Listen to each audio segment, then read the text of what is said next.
Good morning. I am higher vibrations and so are you. And boy, oh boy, what a lot of energy going on right now. I know a lot of you in the audience are gonna mention it. We'll keep your comments going on the screen while we talk to Erin.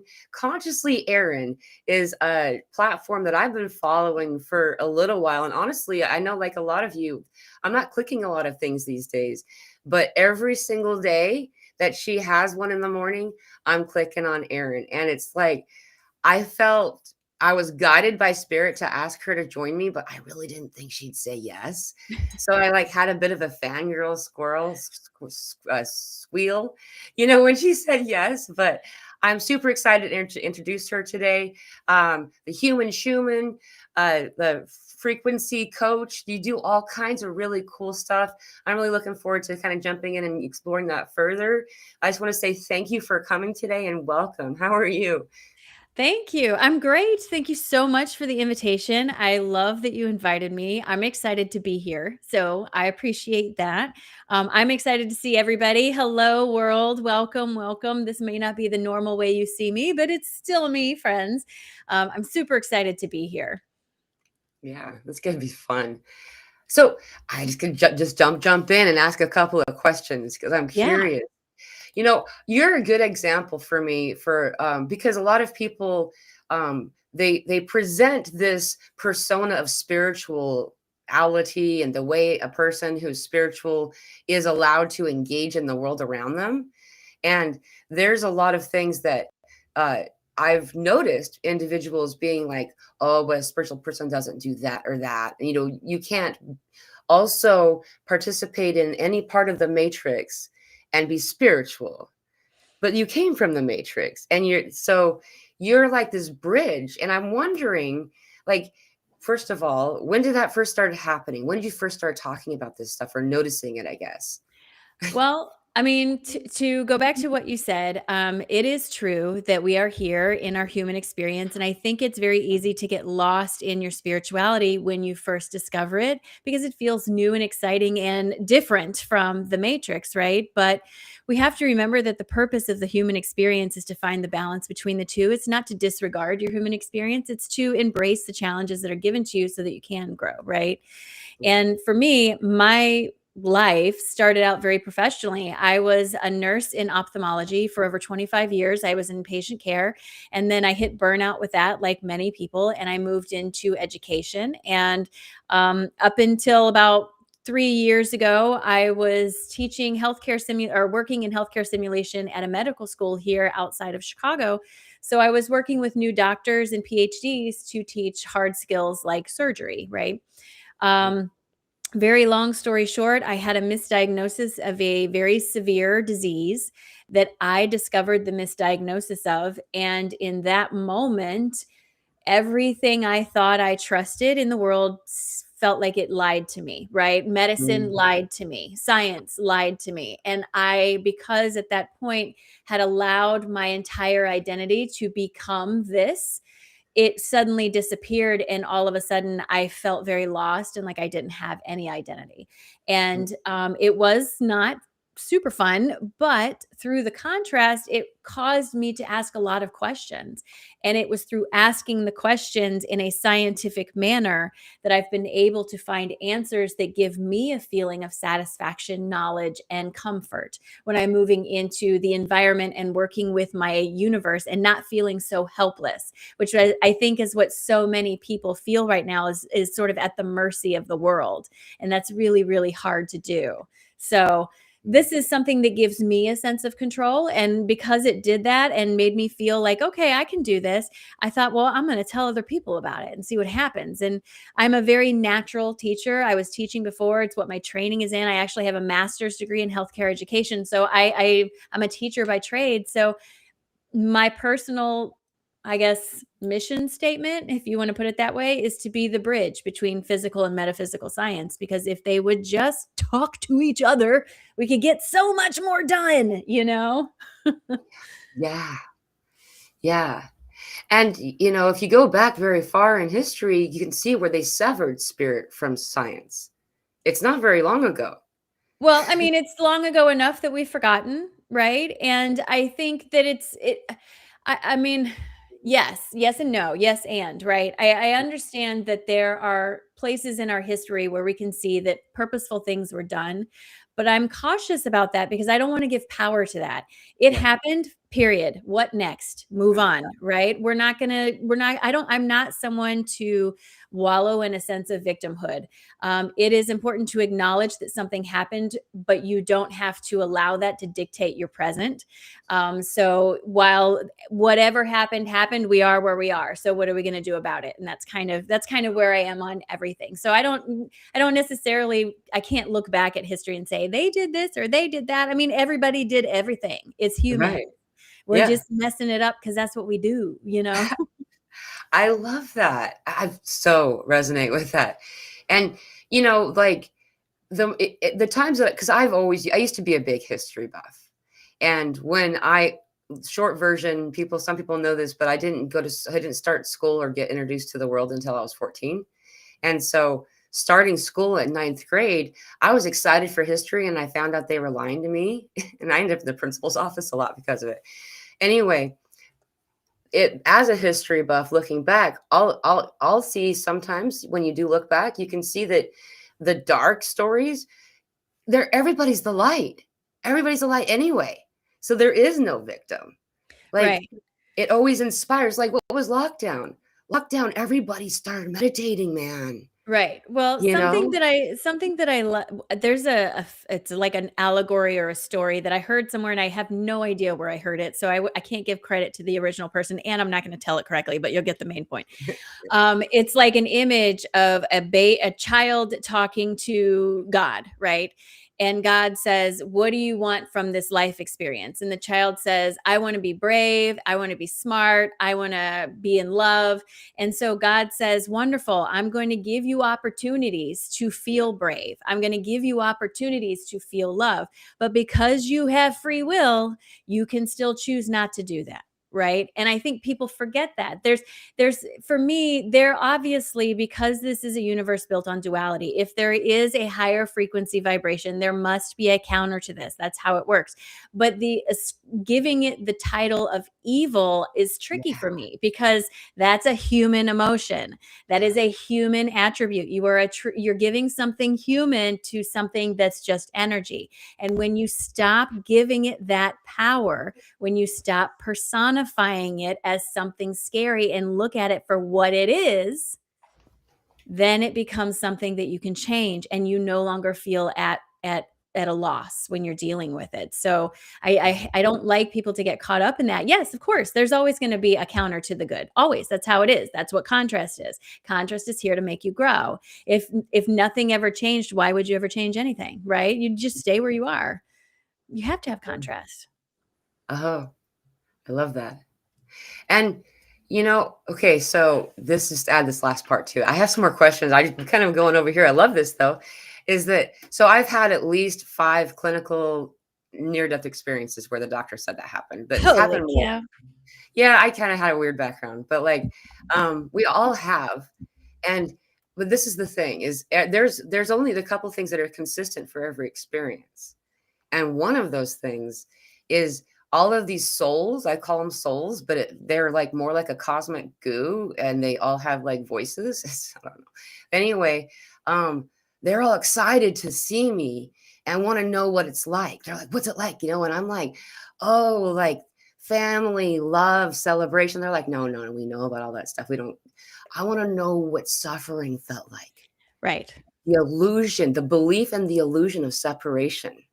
Right. That makes it possible for joy to be like this, Yes. right? Yes, absolutely. It's super interesting. Sorry, I keep messing with this. It's super interesting. I have a friend who just completed her PhD, and a big chunk of her work was in analyzing near-death experiences. And she created a database, and it's a searchable database. So you can go in and say, what percentage of experiencers experienced this? And it'll give you 90% had this, 80% had this. And it's really super interesting to see the crossover and how so many people have so many similar experiences outside of cultural boundaries, outside of religious boundaries, outside of language boundaries, because it transcends that. And for me, that's great evidence that we're onto something. This is something real that we're catching on to here. Wow. How many? Okay, here's one. I never saw a tunnel of light. And they told me the first time I wondered, I was 4 when the first time happened, and I already knew about the tunnel, and I was like, "Where's the light?" They're like, "Don't go to the light if you see the light." Yeah, so I don't know. You'd have to ask her, but Yeah, something I did hear that I thought was really interesting, right? There is a movie, I believe it's called After Death, and in it, the person that they were interviewing says that the death experience you have is the death experience you expect, because otherwise you would not believe you were dead. So if you think you're going to hell, if you're convinced in your mind you're going to hell, your death experience will be hellish until you ask for help. And then it's gone, because you have to recognize that you've crossed that threshold. And right, people who believe things like that are very anchored in their physical world, right? And so it takes a sharp shake to get them to see this. So if you're going into your death experience understanding it's simply a transition, simply walking through a door, you're going to have a very different experience than someone who's going into it with a lot of resistance or a lot of fear, right? And while there's no way for me to know, I've never had a near death experience. Quite obviously, I'm alive, but this makes sense to me, because if you think about source is pure love. Source does not want to punish you. It would not be logical to tell yourself that something that is pure love wants to punish you, because that is a human emotion, once again. However, Source is not going to argue with you, right? So if you say, I'm going to hell, Source says, fine, you're going to have that experience. As soon as you have that experience, Source goes, oh, here, you want help? Great. Come on, let's go. You over it now? You're over this? Come on, let's go. You know? And there were several people that were interviewed that said that same thing. And to me, that makes perfect sense. It makes perfect sense, because we have free will. Why yeah, would Source impose anything on us, even in death, if we have free will? exactly, exactly. And I that's consistent through all of the different. You're just like you. I channel and I do sessions, and when we do those, like, people will always show up. Not always, but people who show up with a list of, like, Christmas list are often will leave disappointed, because Yes. spirit gives you what you need, not so much what you want. Right. And also, I want to just remind everyone, you cannot come into a session with a chip on your shoulder. I had a client like a week or two ago now, who every single thing I tried to say, the conversation was redirected to money. Every single thing was redirected to money. And when I brought that up, the reaction was anger towards me. And Right. I said, do you not think that perhaps this is a shadow aspect of self that's trying to get your attention? And I was accused of bypassing. And I said, well, let's talk about that. But if you have a chip on your shoulder, you can't tell yourself that you don't care and be mad about something. That's not the same thing. Yeah. And your energy is simply vibration, and it works through entrainment. So whatever you are most associated with is what your energy is going to propagate. You carry that chip around on your shoulder, guess what you're going to see evidence of all around you? Yeah. Yeah. It's manifestation too. I mean, that's It the book. is. Like, how do you manifest? You emote. Right. Well, manifestation, if you want to just put power back to yourself, manifestation is just resonance. That's all it is. It's just resonance. Two tuning forks, if they are both 432 hertz, if they aren't touching, if I hit this one will vibrate. If they are different frequencies, they will not do that. Your body creates a biosphere, your aura, your biosphere. Whatever you are emitting is what you're going to attract, because that's how science works, right? So, you have to decide to entrain your frequency to something that feels better, which means stop paying attention to all the crap that you have no control over, that just makes you mad, that just makes you walk around and stomp through your house and slam doors. You can't do anything about it. Drop it. Drop it. Find something that feels better. Yeah. You get to choose. That's back to free will again. That's what free will is all about. Like, and a lot of times when we're communicating with these individuals who are giving this information, they won't let us look in their eyes, because if you look in their eyes, you see the end of your story. And that removes all of your free will. Just as an example to prove that it's all about free will. They don't want you to, like, you sure you want to read the last page of your book that you just bought? you know? And Are you talking so, about like the beings that you channel? yeah, I'm sorry. I guess I didn't add the middle part. I do that sometimes. Thank you That's for okay. Okay. Yeah. So for me, my guide, I don't necessarily tap into aliens or anything else. I just have a guide that I communicate with. She doesn't. I have never like I see her in here, so I don't have that experience of not looking in their eyes. But it, I'm makes sense to me. Makes sense, Can you look in her eyes in, because I'll do, I'm curious. This is fascinating. Well, first of all, I learned that to see, it's actually from the crown and the third eye. So that's why we divert our eyes or bow. It's got nothing to do with humbling yourself. Yours, so you can just, so if you just soften your gaze just below the line of the thing, then you can see it. Except she doesn't look like a person. Oh, cool. She just looks like a blue cotton ball. So Cool. there's no eyes for me to look at, you know what I mean? It's Yeah, she's just a ball of energy. I'm very attuned to frequency. I see in frequencies. So my guide appears to me as a frequency. She doesn't appear to me as a form, so to speak. that's cool. When did you start to connect with her? Um Couple years now. I had a different guide when I originally had my awakening experience, and what he explained to me, his name was Wanatobi, and he explained that we all have like a team that works with us, and each of those team members are a little specialized in something, and depending on what you're working on, they rotate in and out of prominence or whatever. And he came to tell me, he presented himself as, when I say large, I mean like Paul Bunyan statue, large, giant Native American man.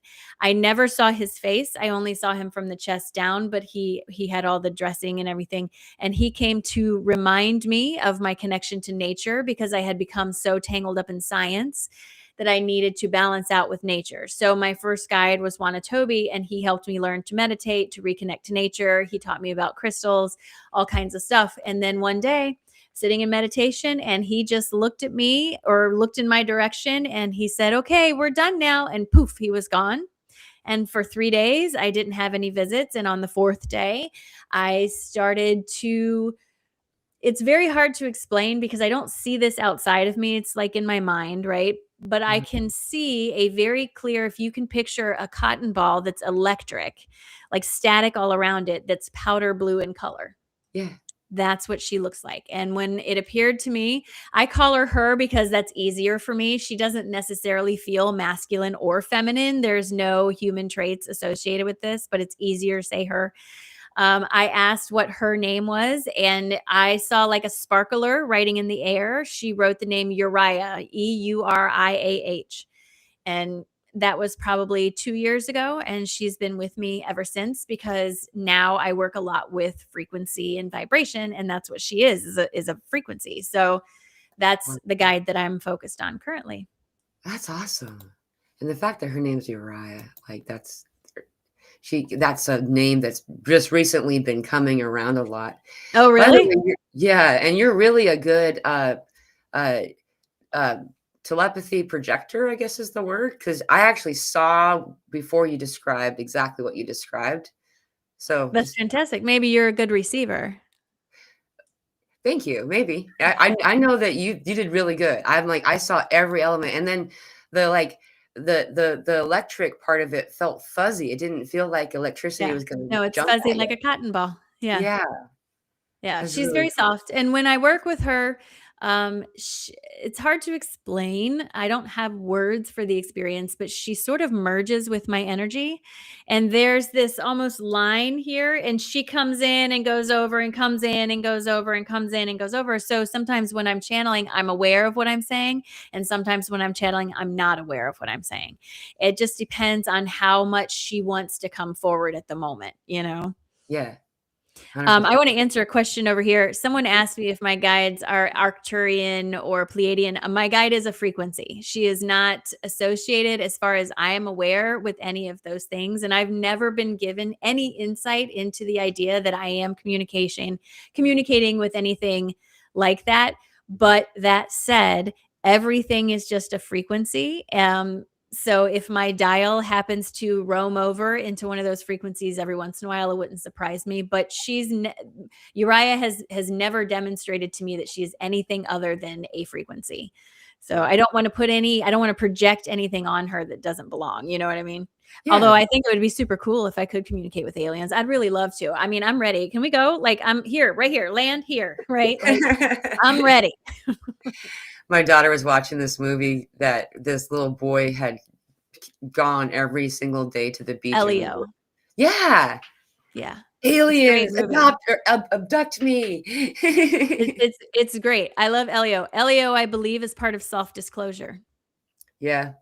Because if you wanted to give information to the masses without causing hysteria, how would you do it? It certainly wouldn't be the news, right? It would be through the children, because they're the next generation. They're the generation that's going to be communicating with whatever's coming next. It's not going to be us for very long because we're getting freaking old, right? So it's the next generation. So you make cartoons like Elio and Avatar, and you teach them about energy and aliens and how not to be afraid and all these things. And suddenly they come time to communicate with this, and it's not foreign to them. You know what I mean? It's slow, soft disclosure. 100%. Soul, Spirit Rangers. These are other ones that Spirit Rangers is a preschool series about these kids that live in a national park. Their parents are rangers, and it's teaching you animal medicine and nature medicine. Yeah. They become spirit animals. It's all over the place. It's all over the place. It's very much out there. I think people are too caught up in the idea that it needs to be this alien rolled out on the White House lawn. And I don't think that that's something that we're likely to get, because our world is too divisive. It has to come from within, like a wound that heals. It has to heal from the inside out. Yeah. So you start with the young children and the information, and that helps them sort of grow. At least that's my perspective. Right. I'm curious too, because I know you mentioned in some of your content, so I don't feel it's okay that I say this. Like, I know that you have a college age child, and so you have this in between worlds energy in your life where, like, I mean, just my observation, you know, I'm along in my years too. I'm from 79, you know, like, but is that there's watching over the years, you could see like each generational line that comes in, a gap is closed. Yes. Right? Yes. I believe, I mean, my personal belief is that Generation X is a bridge generation into the next cycle.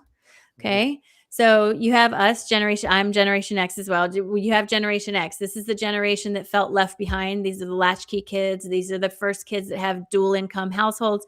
These are the kids that felt lost. And through that feeling of being lost, we changed things for our children. So then you bring forward the millennials. The millennials are the first generation with the language of healthcare and mental health. They're the first generation to say, I am depressed and it's not okay. They're the first generation to say mental health is important. They're the first generation to have the internet at their fingertips from day one.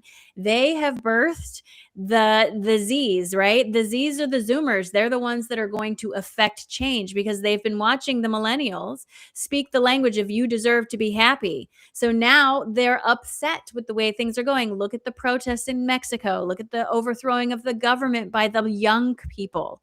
They are taking back control. This is how change happens. The Z's are coming to the surface, and they're starting to affect change. These are going to be the people that push forward new policies all across the world, all the stuff. They're also the most sensitive generation. They're the ones that are ADHD, the ones that have autism more readily, because both of these things are factors of evolution, just different sides of the same coin. Then you have Generation Alpha, the babies. These kids There's being two of born them are here right different. now. These kids Sorry. being born, anyone who has a kid right now who's an alpha, you know your kids are different. Their perceptions are different. They're picking up differently on stuff. And I would bet to my core that their DNA is different in some way because they're here to start a new cycle. And it is no coincidence that their generation is named alpha. Nothing happens by accident, friends. Everything is connected. Either it is or it isn't. No cherry picking. There's no accident that we ourselves named this the alpha generation. As we walk into a numerical 1 year, as we walk into a solar maximum, as we walk into the end of the Kali Yuga, as we walk into all these things, there are no accidents, friends. Yeah.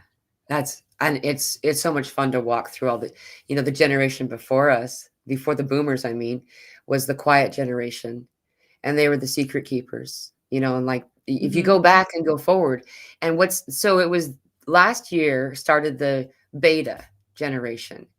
Yeah. And to line up with that, it's very fascinating because you have so many names of generations. Is just I want to emphasize your point is that why would you start with one? Alpha means one. After Right. all these I different mean, there's names, so many things. I love the idea. I love perspective. Like one of my favorite things is perspective. If you can zoom out, you can see so much, right? yeah, So one of the greatest tools I had with that was I interviewed a man named Diego who does astrology, but he does it on a world scale. He doesn't do necessarily individual astrology, but he looks at patterns through history on the world scale.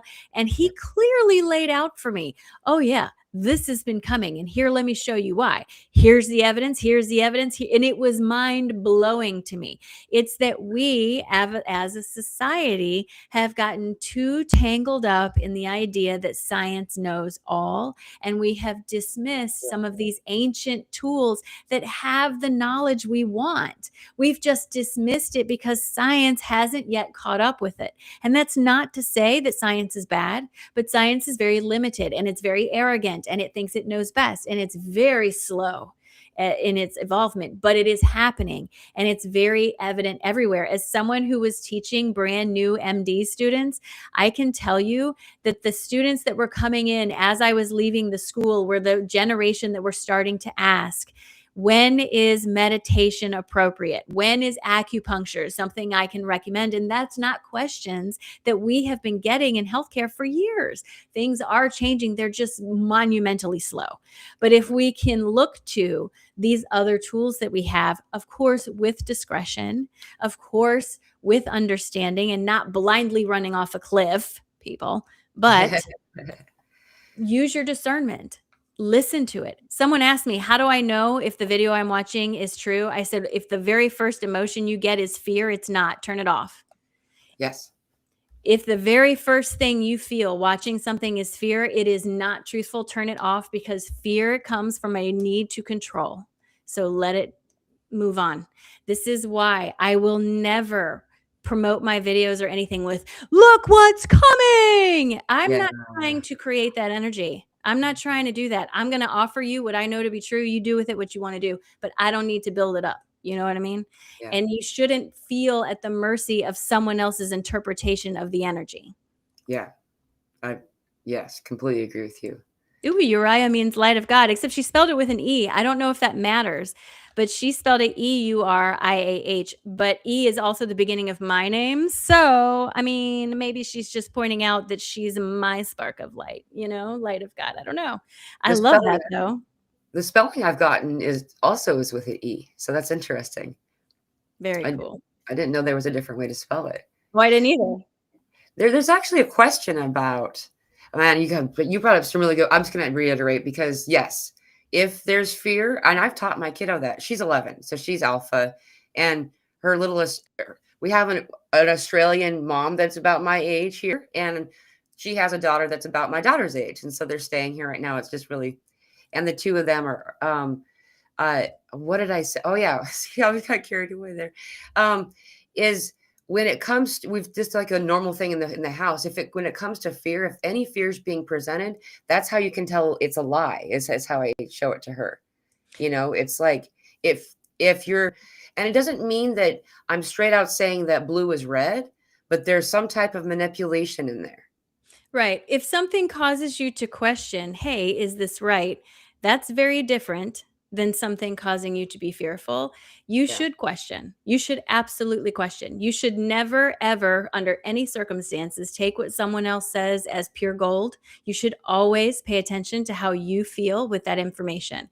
Yeah. And fear, a lot of times, is used so that you don't question, Yeah. right? Because if you question, you're going to find out that it falls apart or there isn't really information there or whatever. You know what I mean?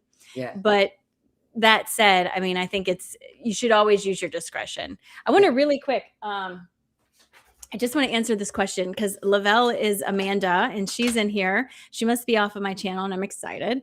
She says, Erin, can you talk projection as in frequency and lenses creating our individual and collective projection? Any examples of how we can shift frequency? Yes. Yes, it is just as simple as moving towards motion. But the thing you have to remember is baby steps count, right? So when you want to talk about law of attraction, you want to remember that all it is resonance, right? And we all have a biofield. That biofield is created based on everything you consume on a physical and metaphysical level, right? The content you watch, the food you eat, the substances you put in your body, the conversations you have. All of this structures your biofield. And because law of attraction is simply resonance, whatever your biofield is emitting is what you're going to bring to you. So if you are feeling depressed and you are stuck in depression and all you keep thinking is it's never going to get better, it's never going to get better, it's never going to get better, that's all that law of attraction can literally show you evidence of, because that's all you're putting out. And it can feel very hopeless when that's going on, right? But the thing I want everyone to remember is that because all it is entrainment of frequency, it is absolutely changeable. Doesn't mean it's going to change instantly, right? So let's say you're stuck in this vibration of nothing's good, everything's bad, depression, depression, depression, right? One of the hardest things you can do is to just take a left turn somewhere. If you've gotten into this feeling of everything's bad and you're in this, like, a lot of people get into this complacency routine. They get up, they go to work, they come home, they go to bed. They get up, they go to work, they come home, they go to bed. They get up, they go to work. And this breeds depression sometimes. Sometimes doing the smallest thing, take a different route home from work, because what it does is it requires you to be present in your moment. And when you are present in your moment, that cycle that you have built up in your energy stops for a second, because you're not way out here, you're here. And because you've given yourself just a half second of breathing room, you can retrain your thought. You can come up with, man, my coffee was really good today. I loved how warm my coffee was. Made me feel good in my stomach. I loved the taste and the smell of my coffee. And you start building the momentum up the other way. So you can't expect yourself to go from fully depressed to fully better, but you can take small, slow steps to entrain your frequency to something that feels better. There are tools for that.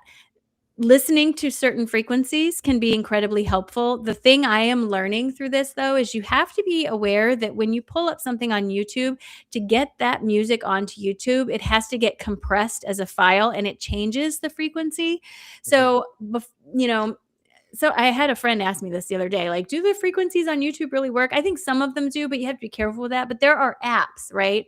Like the Calm app, the meditation apps, they are built different. And so they convey the sound differently and it feels different in your body. Yeah. And that can help you for temporarily to get your energy going in a different direction, just to kind of give you a head start. You know, it's not going to stay there, but it kind of give you a head start.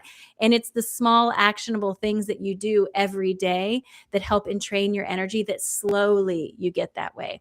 As much as I wish that there was an easy button, I haven't found it yet, but if you find it, let me know. But it's the small choices every single day that you do that make you move in that direction. I hope that answered your question, Amanda. That's a really good answer. I just have something little to add. That is something a trick I learned. It's not really an easy button, but I go to bed excited. Oh, That's yeah. literally it. And when you change how you go to bed, it changes your night and how you wake up. I usually don't add a what I'm excited about there. But like you can create any emotion in yourself. That's what TVs Oh, sure. and movies do, like Oh, absolutely. Music that's does it, all kinds of stuff. Just be more right. choosy about what you surround yourself in. Um, Excuse me, Amanda, yes. So, present in the now and intentionally taking a step towards or shifting your thoughts towards how you wanna feel, yes.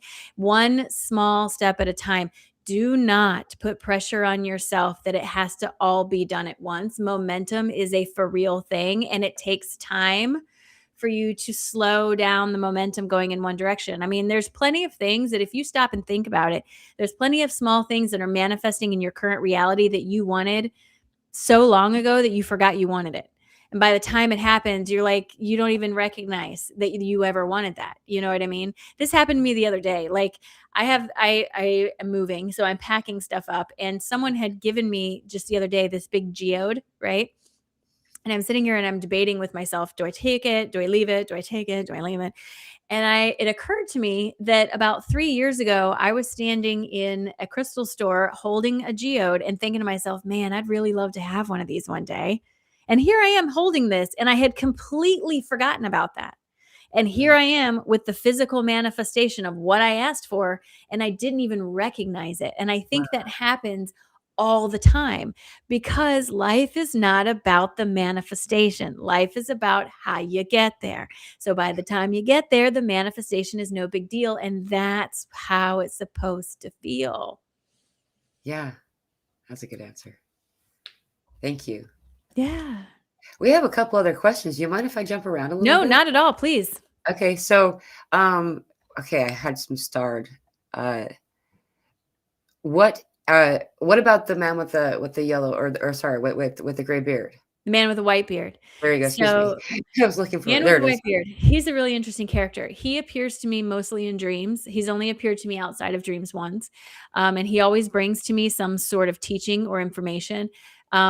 His face doesn't ever solidify. He's never given me his name. And every time I try to ask a name, he reminds me that that's very human of me. I am very clearly aware that his name is not important to the Yeah. message that he conveys.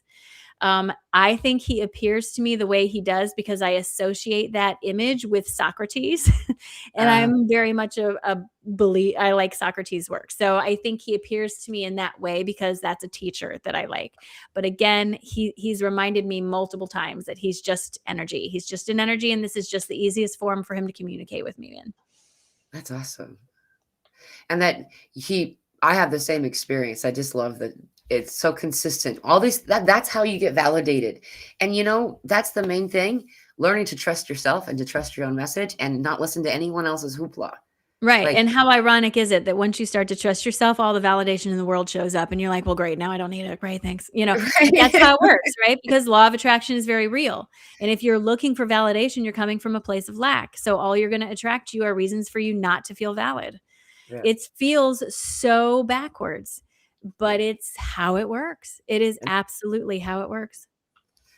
Yeah. I mean, when I was little, I started saying Archangel Michael all the time, but I didn't know who it was, so I called him Bob because names don't matter. They don't, they really don't. They And really it also don't. I mean, I think it can be limiting sometimes because yeah, if I have an idea in my mind of what an angel looks like and you have an idea in your mind of what an angel looks like, there's no guarantee they're the same. So when you're trying to explain something to me, if you're using nomenclature and I have a different perception of what you're trying to say, it's going to garble the message, right? Because it's right. not about that. It's just about the message.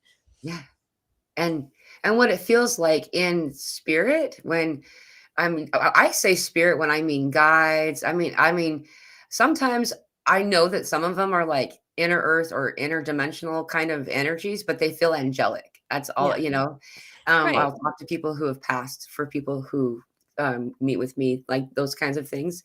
And uh it's all about how they feel when they come into your energy, just like whether or not you're going to click something that's saying, warning, they're going to delete this if you don't hurry and do something. Like, Right. that's not the message that is meant for me. Right. Same with the people. So with those energies, when they come to you, if they feel like love, they're there for you. They're there to help you. Well, Right. and I would go a step further to say that if it doesn't feel like love, it's likely generated from your own ego in some way. That's Because Source is pure love. So anything outside of pure love is not coming from source. So it's illogical to ascribe that to something that you've already said is pure love. If it's pure love, how could it possibly, if it's 100% of something, how does it have 2% of something else? That doesn't make sense, right? So Yeah. you have to think of it that way. The human ego has a purpose. It's a for real thing. It's very much there. I don't think it's there to try to trick us, but I think it's there to keep the physical body safe, because humans don't have a great track record. We're kind of dumb, right? So we do stupid stuff all the time. So the human ego's job is, when we're cavemen and we're walking up to this really pretty kitty cat, and the ego goes, "Hey, that's a lion." Okay, keep your body safe. But the ego has not evolved in the way that our psyche has, in the way that our spiritual side has. It hasn't caught up, and it's still scared of everything. So I tell people a lot of times, the first thing you feel, that first whisper you feel, that's your intuition. The loud, "Oh my God, are you sure this is a good idea? I don't know," that's your ego, right? Yeah. And another trick I Yeah. can use, if you're trying to debate a question, you're like, "Well, what are my guides? What are my guides?" And your ego's just in your face. Get a coin and assign it something to each side. One side's yes, one side's no, or whatever. Flip the coin, and when it lands on your hand, before you move your hand, for that split second, what do you hope it is? Because that's your intuition talking to you. And you don't Yeah. even need to look, because now Yeah. you've just got the answer. And you've learned to go with the flow, Right. which is Learning the to juice trust of ourselves spirit. is incredibly difficult. Learning to trust ourselves, because our whole life has been trained to not trust ourselves. If you think about it, from the day you're born, you're told, ask your mom, ask your dad, ask your teacher, ask your principal, ask your boss, ask your doctor, ask you this. Yeah, it's never been ask you, what do you want? What do you think? What do you need? It's never been that. So it's Yeah. very, very hard to try to retrain your brain to do that. And your ego is constantly going to be questioning it because of the training that you have. And it's not that people aren't helpful, and it's not that feedback isn't great, but someone else's opinion of your experience should not determine how you feel about your experience. They could take it or leave it. You know what I mean? Yeah. And it's, Definitely. again, not about not caring either. I certainly care about what people think about me. If I didn't care, I wouldn't take a shower. I wouldn't brush my teeth. That's Right. ridiculous. You have to care, but it can't control you, and it can't color how your day goes. That's the caveat. It's not about not caring. It's not about apathy. It's about observation without entanglement. I can see that you're having a rough day, and I understand it's not personal. I'm not going to let it ruin my day. Yeah.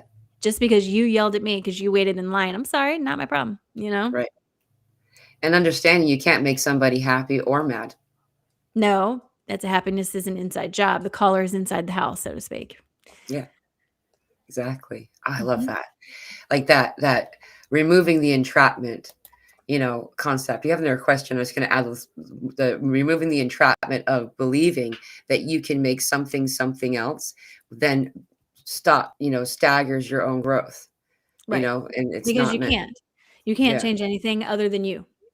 Yeah. Through changing your response to things, you can facilitate change in other things, but you will never be able to affect permanent change in anything outside of you. Yeah. Yeah. It's powerful. Thank you for bringing that up. We have as long as you want to be on, just so you know. But it's just we've already talked for like 40 minutes or something. Yeah, that's how it works. That's how my private sessions go. So for everybody who's wondering, when you come to a private session, I just want to get this out there, because one of the things that happens is people come into the session, and my question always to start the session is, how can I help you today? And if someone says to me, "I'm just here to hear what you have to say," that's like slamming a door in my face, Mhm. because I am a frequency coach. I need to be invited into your energy. So make a list of questions, whatever questions you have. But I promise you, you'll probably only ask me one or two, and all of them will still get addressed, because this is how it happens. Yeah, And as a frequency coach, once I hit your frequency and start pulling on it, then I'm just pulling your own frequency through my translator. So that's something to think about, right? exactly. And Uh, raising your vibration to match. So it for Erin coming to a session, what will happen is that, and that's how to connect with her. By the way, her website's on the screen. Um, is that she'll raise your vibration to meet her vibration, like those forks. Yeah, so I'll shift your vibration. So I want to be, for me, I want to be careful about the words I use, because I think when we say raise vibration, it puts pressure on to be better, right? Everything is frequency. You have to think of it like a radio dial, 90.5 and 105.5. One is not higher or lower, they're just different. The human Mhm. has a bandwidth of this big. It can't get any bigger, because if your molecules go any faster, you're going to turn to liquid, silly goose. So you have to stay within this range. But in the bandwidth of frequencies, the human bandwidth can move like this.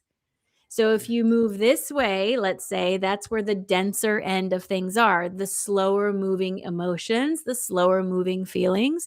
If you move this way, you move more towards the faster moving emotions, frequencies, and things like that. So where you plant your frequency receiver is the music you hear, right? So Yeah. when you and I are having a conversation, I'm quite literally taking your dial and tuning it just a little bit so it meets me. And then we resonate together. It's kind of like when a kid's learning to ride a bike. I'm going to hold on to the back of the bike. You're going to get your balance. I'm going to let go, and you're going to go off by yourself. It's up to you to keep the balance, Yeah. but you have it. So now you just got to work on it. And a lot of times, one of the things that I do for people is after the session, you're going to get a written like summary of everything we talked about. And that written down summary carries the frequency of the conversation. So if you're having a bad day, you can go back and read that summary. It'll bring you right back to the frequency of the conversation that we had. Right. Right. And then everything that's meant to come up already comes up. You don't even have to ask all the questions.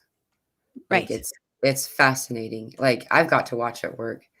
And like we're doing here, like, I don't know if you realize this, Erin, but a lot of the questions that I kind of like was playing with, be fun for us to talk about, organically came up. Yeah. Like, not that Right. I'm closing up. I really want to talk longer, but it's up to you. Right. Well, I mean, I can stay on until for another 15 minutes if you want. I got a full hour I can give. That's good. Sweet. But yeah, I mean, it's for me. I mean, I enjoy reading cards for people live on YouTube or TikTok. I do enjoy it, but that is like 5% of Yeah. what I can actually do. Right. It just because we are an instant gratification society, it is the easiest way to get someone's attention, to point out, hey, there's something here, because people want answers right freaking now, right? And Mhm. they're not willing necessarily to sit for a conversation at first. Right. So the reason I do cards live is simply to show you that there's something else there, but that's really only about 5% of what we can do in a session. I love the cards. I think they're a great tool, but it's limited for me. So that's why I like the conversation a little bit better. Yeah. And Archangel Michael explained this to me a handful of years ago, saying it's the pill mentality. Right. They've taught that Yes. if you don't immediately, and not to say there's anything wrong with any choices anyone makes, though some of the pills cover up the underlying symptom Right. I mean, or I the am underlying a, symptom. as a former healthcare worker, and an educator, I'm definitely a fan of physical Western science, but I think it's very limited. Um, Mhm. if you are someone who is stuck in depression, it is incredibly helpful to be able to have a pill to help you get out of your symptoms, but it should not be the end result to be on that pill forever. That's very disempowering for me. But you can take the pill so that your symptoms get better and then start affecting change in your life by addressing the actual problems with the intention of weaning yourself off responsibly with your health provider Right. off of these medications, right? But they should be used as tools, not cures. And I think that's where Western medicine gets lost, because again, we as human beings, we love easy, right? It's so much easier to just take this pill once a day and be numb than it is to go through counseling and therapy and take accountability for my own bad actions and make different choices and stuff like that. It's really hard to do that. So it's Mhm. easier to take a pill, and I fully understand that. And if that's something that's the best you can do, then I want you to do that. But I also want you to understand that you're far more powerful than that. You can deal with it. It's just it needs a little help sometimes, you know? That's where Yeah. people like me come in. Is you're getting help with your medication, you want to work your way through the vibrational cause of this. We're going to dig down in there and pull it out, but you have to be willing to do it, and you have to be willing to take accountability and realize that acknowledging that something happened is not the same as blaming. We have to be careful about that. Yeah. And at the end of the day, it's not about balancing of the scales. It's about and not even about accepting anything in the end of the story.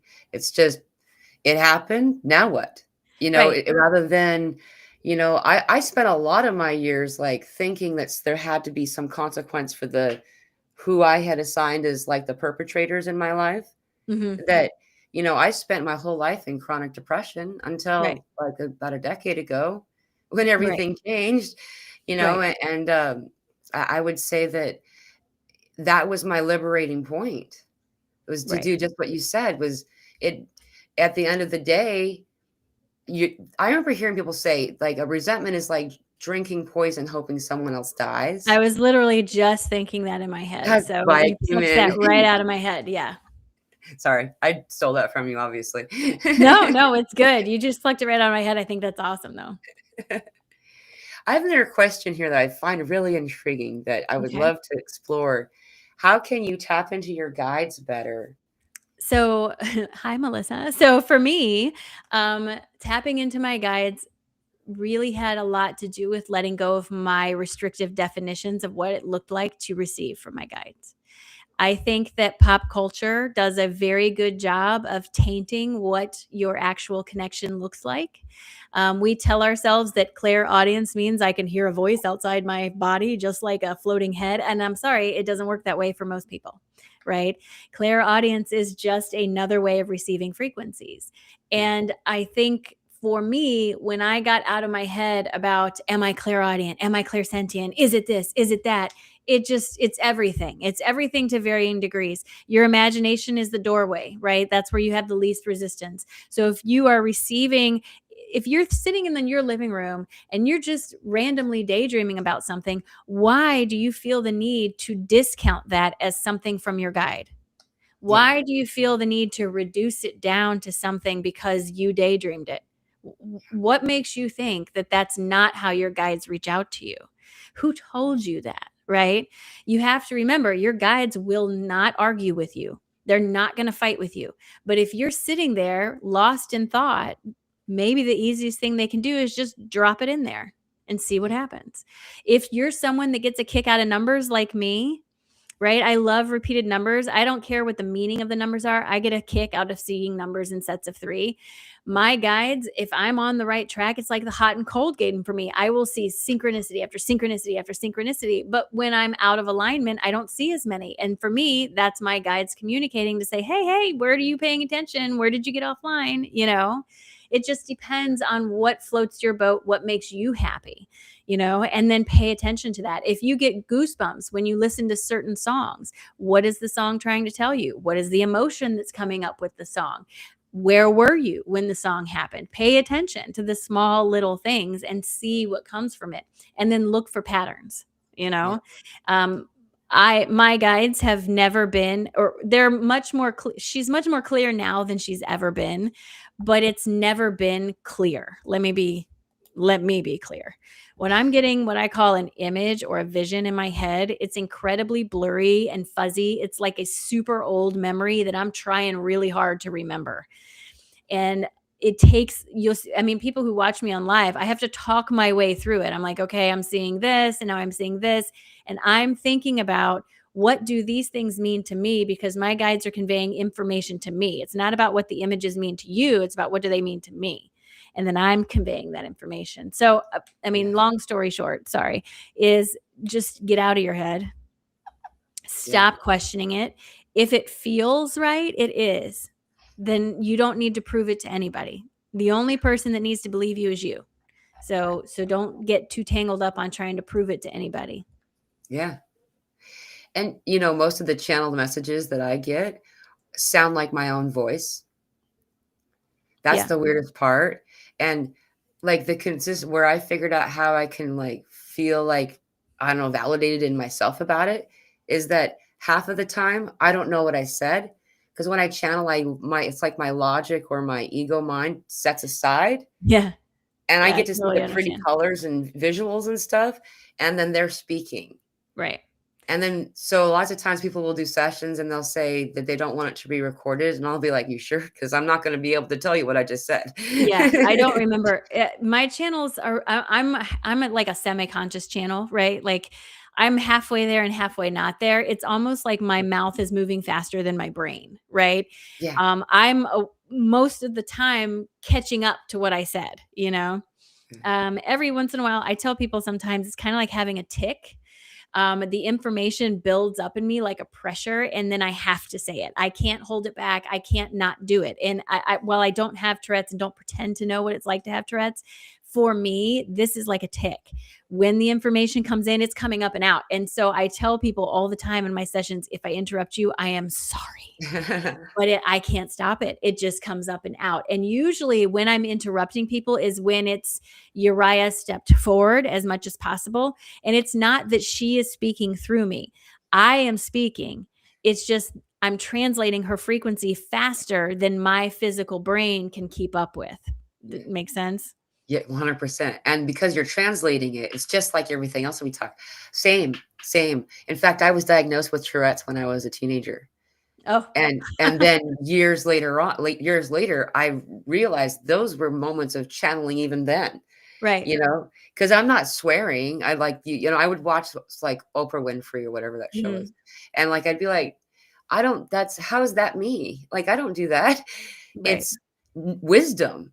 And Right. then I kind of become aware again, and like I'm present, but then I realize everyone's thanking me and wanting to hug me. And I'm like, Right. what did I say? It must have been Right. wise. Tell me, that could help me. Yeah. um with that one more part really quick, because I'm just adding to, by the way, I saw this yesterday. Oh, it's Hey. backwards. Like we were talking about fives all day long, and all these fives came up, and I've always associated fives with you, so I thought that was really fascinating. Oh, fun. Yeah. I love it. Sometimes, like something that will pop up in a magazine or on a painting, or someone else will say something, or sometimes it's what's on your Facebook or YouTube or whatever it is that you click feed. Like the messages that are coming in could be from somebody named Paul down the street, but it's your guides talking Oh, to you. yeah. I do something every morning, part of my routine is Esther Hicks roulette. This is my favorite game to play, right? So, in the morning, I have a very strict routine of what I do. Before I even get out of bed, I do a Dr. Dispenza meditation and a Reiki Rachel activation. Then I get out of bed and I start brushing my teeth and doing the stuff. And then I open up YouTube and I close my eyes and I say, tell me a story, Esther. And I spin the wheel on my YouTube like this.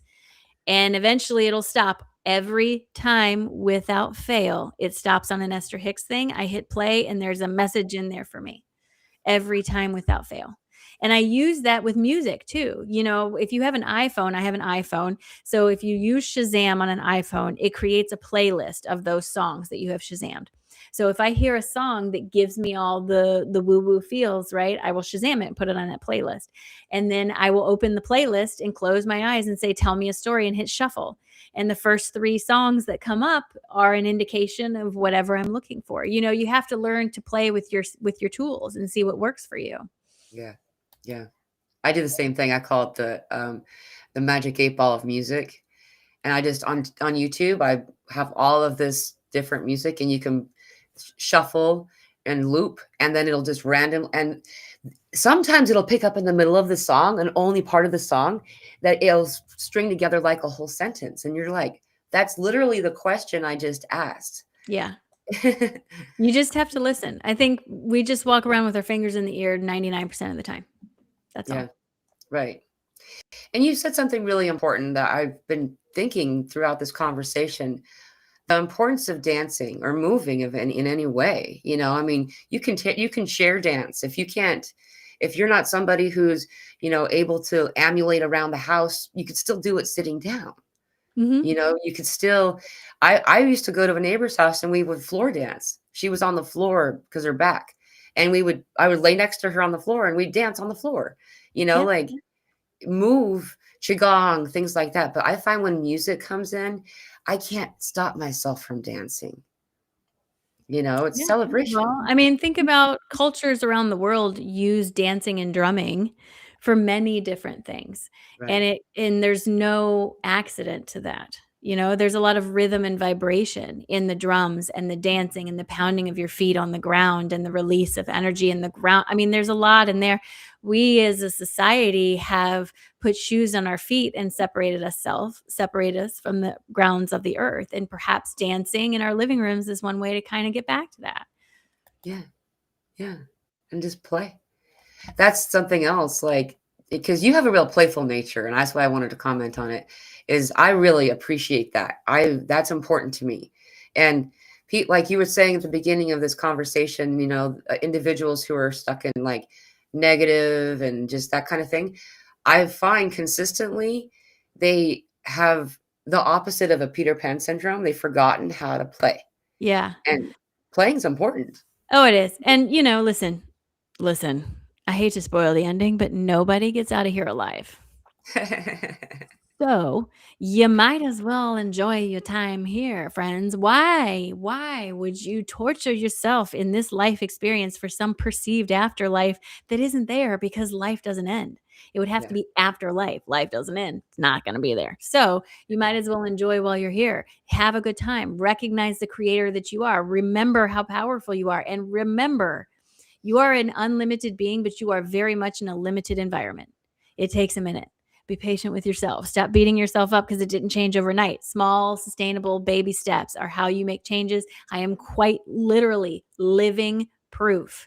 It absolutely works, but consistency is key. And you have to stop doubting and you have to stop questioning and you have to just trust yourself. I'm not asking you to trust me. I'm not asking you to trust anybody else, but you have got to trust yourself at least for a minute.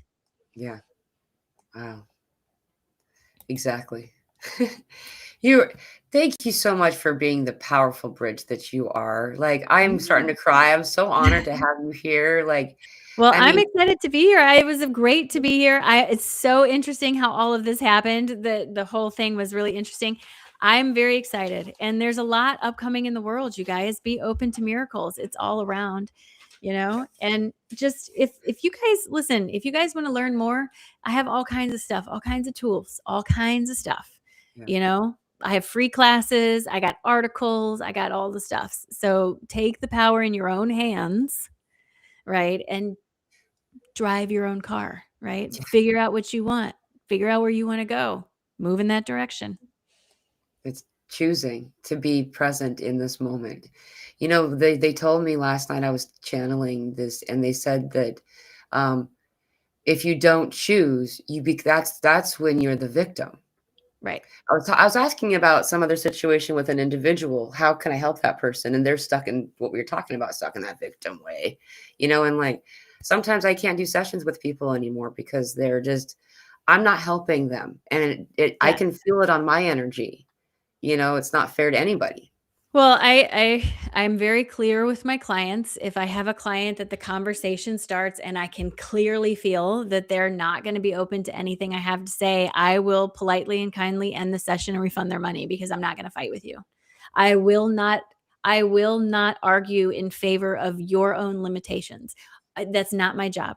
My job is to remind you of the fact that you are unlimited. So if you want to come to a session and have me confirm that so and so made you this and so did that to you and this is never going to work out and blah blah blah, we are not going to have a good conversation. But if you want to come to me and get a perspective of why do I feel stuck where I am so that we can point out a pattern that you have, formulate a plan, break the pattern and implement that. That's what I do. I'm not gonna stroke your head and rub your back and tell you, oh, poor baby. I'm gonna say, pick it up. Let's start over. What are you going to do about What are you gonna do it? about it? That's Yeah. right. And to have a session with Erin, there's her website right here at the bottom of the screen, www.consciouslyerin.com. I found that if you type in consciously Erin, in any platform, you're going to find her. Like, I'm really proud of you how you were able to get because, there's like everybody's out there, and sometimes you don't get the handle. Yeah, I will say there are a lot of fake accounts.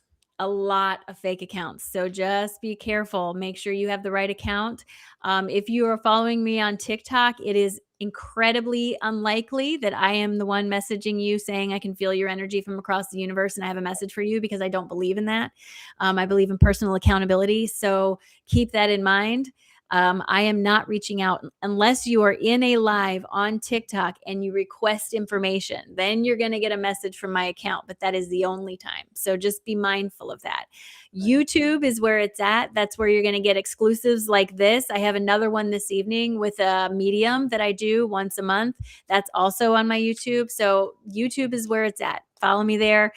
Classes all over the place, sessions. I'm here for it. I'm working on building an in-person retreat, hopefully in the fall with Reiki Rachel. So Cool. stuff's moving along, friends. It's going to be a Awesome. great year.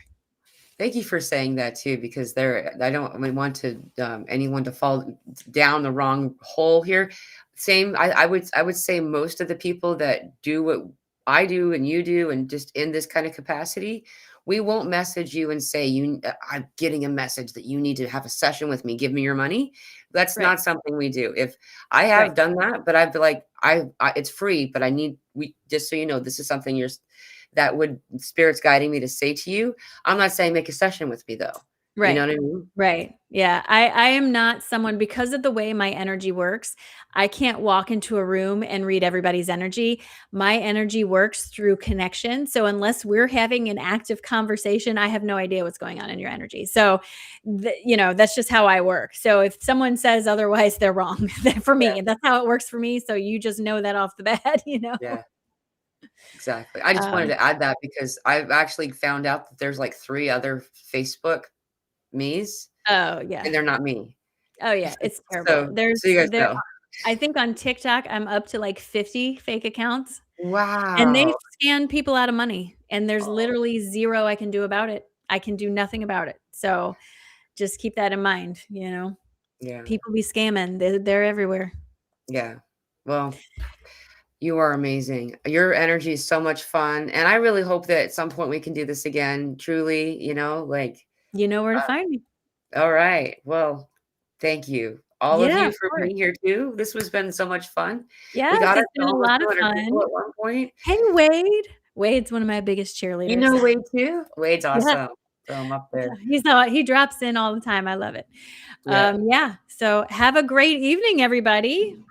But thank you all. Thank you once again. And I will I'll see you all so I'm not doing the normal Zoom meeting tonight, real quick advertisement. I normally have a weekly Zoom meeting on Wednesdays, but because we have Australians here, we're gonna take them to see some of the crystal places around here while they're here. And so I won't be able to do that, but we will be joining once again next week. So thank you all for your patience. And once again, thank you, Erin, for being here. This has been an honor. Yay. Bye, everybody. Aho bless.